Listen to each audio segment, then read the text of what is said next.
Hello friends, welcome to your own channel daily stock. तो आज हम आपको BASF लिमिटेड पे शेयर एनालिसिस बताने वाले हैं। तो आप वीडियो को एंड तक ज़रूर देखना, तभी आपको पता चलेगा कि आपको स्टॉक में निवेश करना चाहिए या नहीं करना चाहिए, और अगर आप ऑलरेडी इन्वेस्टर हो तो आपको होल्ड करना चाहिए या नहीं करना चाहिए।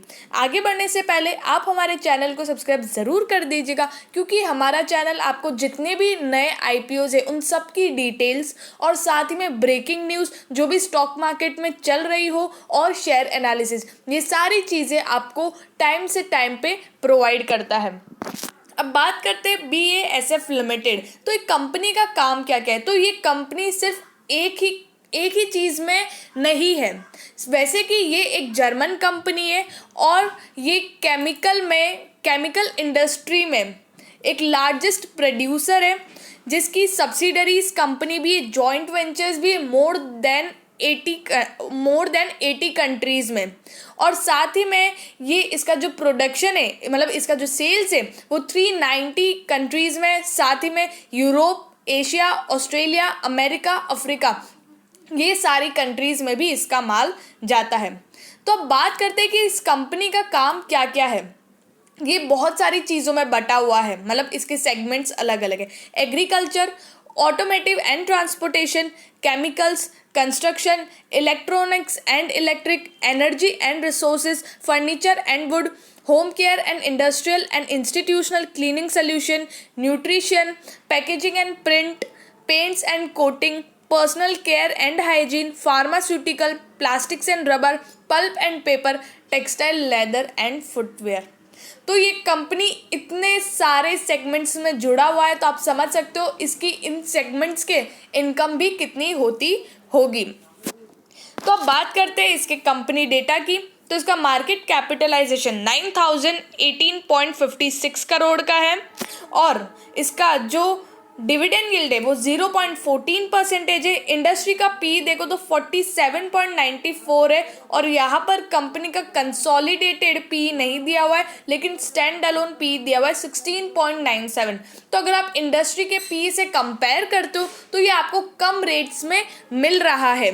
साथ ही में इसकी जो बुक प्राइस है, मतलब आपको 6.52 टाइम्स में ये आपको शेयर मिल रहा है। इसकी डिलीवरेबल परसेंटेज देखेंगे तो 70.39% है, मतलब इतनी डिलीवरी लोगों ने उठाई है कल। 20 डे एवरेज डिलीवरी देखें तो 12,170 इतने शेयर्स लोगों ने उठाए हैं। बीटा इसका 0.83, इट मीन्स कि अगर 1% मार्केट नीचे जाता है तो इस कंपनी का शेयर प्राइस भी 0.83 के बीटा से नीचे जाएगा। अब बात करते हैं फाइनेंशियल ट्रेंड के। तो यहाँ पे हमने 4 साल का फाइनेंशियल ट्रेंड बताया, जहाँ पे आप इसका रेवेन्यू देखें, मतलब कि जो सेल्स है कंपनी का, हर साल कंपनी का सेल्स बढ़ रहा है 5,000 करोड़ से 5,000.78 करोड़, फिर 6,000.20 करोड़, 7,000.57 करोड़। तो इसका मतलब आप समझ रहे हो कंपनी के जो सेल्स है वो बहुत ही जोरदार है, शानदार है। मतलब हर साल कंपनी की सेल्स बढ़ रही है, हर साल ही नहीं, क्वार्टर बेसिस पे भी कंपनी की सेल्स बढ़ रही है। लेकिन उसी के सामने कंपनी का प्रॉफिट देखो तो वो इतना अट्रैक्टिव नहीं है। जैसे कि 2017 में कंपनी लॉस में थी, 2018 में कंपनी ने रिकवर करके कंपनी 240 करोड़ पे आई है उस प्रॉफिट पे। उसके बाद कंपनी 80 करोड़ और उसके बाद 10 करोड़। तो आप समझ रहे हो कि कंपनी का जो प्रॉफिट है वो इतना अच्छा नहीं है। अब इसके पीछे इसके पीछे रीजंस है कि कंपनी की जब सेल्स इतनी बढ़िया है तो प्रॉफिटेबिलिटी इतनी अच्छी क्यों नहीं है। इसका एक ही रीज़न है, यहाँ पे कंपनी का जो रॉ मटेरियल का जो खर्चा है वो बहुत ज़्यादा बढ़ रहा है। जैसे कि पिछले साल कंपनी का रॉ मटेरियल का जो खर्चा था वो सपोज 1,500,000 करोड़ का था, लेकिन इस साल जो कंपनी का रॉ मटेरियल का खर्चा 2019 में इतना था, 2020 में कंपनी का रॉ मटेरियल का खर्चा 1,500 करोड़ जितना बड़ा है। तो आप समझ सकते हैं कि कंपनी का रॉ मटेरियल का खर्चा कितना ज़्यादा बढ़ रहा है। तो उस वजह से कंपनी की जो प्रॉफिटेबिलिटी है वो इतनी अच्छी नहीं आई है। अब बात करते हैं शेयर होल्डिंग पैटर्न की। तो आप प्रमोटर्स को आप देखिए 73.33% का स्टेक उन्हीं के पास है। तो कंपनी कितनी स्ट्रांग होगी। उसके बाद FIA फॉरेन इंस्टीट्यूशन के पास 1.96%, डोमेस्टिक इंस्टीट्यूशन के पास 7.76% एंड लास्ट में पब्लिक जो रिटेल इन्वेस्टर्स हैं उनके पास 16.95% का स्टेक है। तो कंपनी की शेयर होल्डिंग पैटर्न काफ़ी ही बढ़िया है। अब बात करते हैं रेवेन्यू स्टेटमेंट की। तो यहाँ पर कंपनी का सेल्स देखिए, हर क्वार्टर में कंपनी का सेल्स इंक्रीमेंट में है। जैसे कि जून 2020 में कंपनी का सेल्स था 1769 करोड़ का, मतलब 1769 करोड़ का, जो सितंबर 2020 में 2395 करोड़ और दिसंबर 2020 में 2424 करोड़। तो ये कंपनी की टॉप लाइन है कंपनी की, जहाँ पर दिसंबर 2020 में 2429 करोड़ की उनकी टॉप लाइन थी। जहाँ पे आप एक्सपेंडिचर डिडक्ट करिए तो आपको जो रॉ मटेरियल का खर्चा है वो भी एक्सपेंडिचर में आ गया है। तो जैसे कि सितंबर 2020 में देखिए 1857 करोड़ और दिसंबर 2020 में देखिए 2234 करोड़। तो किस तरह से कंपनी का एक्सपेंडिचर बढ़ रहा है आप देख सकते हैं। क्वार्टर ऑन क्वार्टर बेसिस पे भी कंपनी का एक्सपेंडिचर कितना ज़्यादा हो रहा है। तो उस वजह से कंपनी का आप earning before interest and tax देखो, यहाँ पे 540 करोड़ था और यहाँ पे 194 करोड़ है दिसंबर 2020 में। तो आप समझ सकते हो कि कंपनी की जो प्रॉफिटेबिलिटी वो किस वजह से कम हो रही है। तो यहाँ पे नेट प्रॉफिट सितंबर 2020 में 410 करोड़ था और नेट प्रॉफिट दिसंबर 2020 में 109 करोड़ है। तो कितनी ज़्यादा कंपनी की प्रॉफिटेबिलिटी गिर गई है। तो यहाँ पर हम ऐसा नहीं बोल सकते कि कंपनी अच्छी नहीं, कंपनी बढ़िया है, क्योंकि कंपनी की जो सेल्स है वो हर साल बढ़ रही है, लेकिन कंपनी के रॉ मटेरियल के खर्चे की वजह से कंपनी का जो प्रॉफिटेबिलिटी वो कम आ रही है। तो उसमें लेकिन कंपनी धीरे धीरे अगर हमारे पास ऑलरेडी शेयर्स है तो हमें होल्ड करने चाहिए, क्योंकि इतनी बढ़िया कंपनी जिसके काम इतने ज़्यादा है, इतना ज़्यादा काम है, तो कंपनी की प्रॉफिटेबिलिटी एक मतलब थोड़े वेट करने पे अपने आप आ जाएगी, अपने आप उनका जो रॉ मटेरियल का खर्चा वो अपने आप मैनेज करने लग जाएगी।